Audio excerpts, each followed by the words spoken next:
Hey, what's going on, guys? I'm Cool. Welcome back to my channel. Today we are looking at a Halo Infinite 400 beam emitter. We're also going to be looking at two other things that I use to build maps and Forge on MCC. But before we look at that, I want to talk about this 400 pylon. I'm going to call it a pylon instead of saying Halo Infinite beam emitter because it's a lot shorter. Just say 400 pylon. Around the time that Halo Infinite's campaign started having screenshots released, I wanted to build this. So I asked a buddy of mine who has had experience, who's helped build 400 pylons on both, I think, another map that I've built that I can't remember the name of, and my map Halo that people have probably seen. He built the one that was in the canyon and also the two that was outside of the map. If you haven't seen that video, you should go check it out. It's one of my bigger open world like maps for Reach that I tried to build. I think I did a pretty good job. But he worked on the upper part of the tower, I worked on the bottom. The bottom part of the tower does not look that great. Obviously, I did not scale that up to size very well, and I didn't really know how I needed to build it and what blocks to use. He helped me a little bit on the bottom part to try to make it work and have the same shape and design as the one in Infinite has. But he did the top part of the tower where the beam comes out a whole lot better than I did. Now, the uses of this map, you can build whatever here. I guess you could build Invasion, you could build something here on Montana and going to Alaska, or you can copy and paste. Now, copy and pasting. The only way to do this is if you have Blender, and if you have a mod called the Emitter Forge Editor. Now, if you also want to take it a step further and scale or add shadows with this, you can use the Anvil editor. And for those who don't know what the Anvil editor is, it is what I'm using in Forge right now. The Anvil editor has a lot of different options for scaling, shadows, attaching objects together, like object welding, which was a very old mod. I remember back on 360 that I saw in Reach Customs. And the first time I saw it, I freaked out. Like, you have the race trigger, so if I click that, if I shoot the race, forces me in a mongoose. If I hit invincibility, it makes me invincible. I also don't think I'll die if I jump in the water. Yeah, you can go in the water too. Except your forge ball dies. That's it's not great. But yeah, that's just kind of a couple simple things. It also allows you to scale objects. I'll show it in Blender though. Now, to copy and paste things in Blender and how this mod for Blender works. When you download the Forge editor, and I might make a video on how that works because I struggled to understand how to install something to Blender and get it to work, and it was the biggest pain in my rear because no one on the internet gave a good explanation. So if you need an explanation, I will either try to put it in the comment section down below or make a video for it. But with this editor, what you're going to have to do once you get it working and actually download it, go into scripting, make sure you hit play for, the little play button here, the little run script, so that way the script's running. So that way the importing, the exporting for the objects works.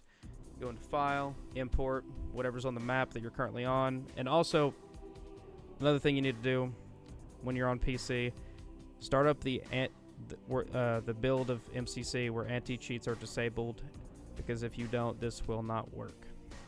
So once you hit import and go to Forge Objects, boom. 400 Tower is now in Blender, and you can now edit it however you want. There's also this. It also put the spawn points in too. Now in the bottom left-hand corner here, where my mouse is, it says there's 119 out of 650. That is how many objects are currently on the map. Halo Reach has an invisible object budget where there only 650 objects can be placed on, like down in Reach's Forge. But all you're gonna have to do to copy and paste this, want to make sure you have the whole tower selected, duplicate objects, and now you have two. Now you can place this wherever you want. You can kind of put it just wherever. And also the great thing about this for Blender, if you wanted to build something outside of the map, but you keep dying like in Halo Reach's Forge, this is very, very useful for that. Now, when we built the map Halo, we did not use Blender to put the 400 towers in the background of the map. Cleanser actually just went out into out of bounds with a teleporter and kept dying over and over again while trying to build the towers. Cleanser lives matter. Let's just remember this. He paid a valuable sacrifice into doing that. Many deaths. But now after you're done with that, all you have to do, place it wherever you want. Export forge objects. Make sure you click this check mark. I understand. I saved a backup. Hit OK. It'll tell you that it's exported. And then you just go back to MCC. Start a new round. And it should export your second tower wherever you wanted it to be or wherever you placed it, you know. Now, another thing that I want to say about the Anvil editor. It is compatible with the Mjolnir editor. And one of the very useful tools about this is the scaling.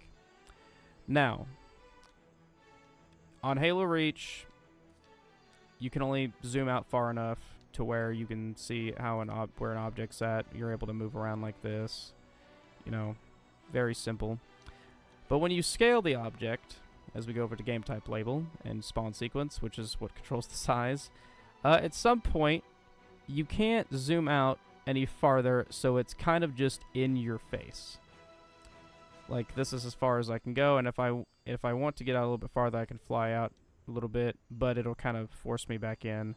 So now I'm kind of stuck here, and I kind of have to look around to see how I'm building this object. But if we go back into the Mjolnir editor, all you'll have to do is just zoom out. Now, before my computer has a heart attack, I'm going to turn on gray blocks. So this is where people are going to get. If you haven't really seen this in a little editor, then kind of looks weird. You know, it was weird for me too. I didn't even know this was an option for Blender. I had to have my friend tell me. But what you're going to do is you're going to go here to game labels down here. Voice crack. Hello. Scale, and then spawn sequence. And here you can just scale it up as much as you want. Scale it down. And if you go into the negative to a certain point, at negative 11, it goes to a mega scaled up object. So this is very useful, especially if you want to build something outside of the map. Like, let's say you want to build something up here near this tower. You can use it. So that, and this just helps so you don't constantly die. In the Anvil editor, you can also do the same thing with the invincibility, because once you have invincibility on, I don't think you die from the kill boundary. But the Mjolnir editor kind of just makes everything a whole lot more simple. Plus, it saves time when you want to, like, let's say I have one of these objects, decide to do this, and, well, let's say I put all that to those stats to 0, and you're trying to build a floor really quickly. Why did you do that? Excuse you. Duplicate. Move this over. Then click these two. Duplicate. Move that over. Duplicate.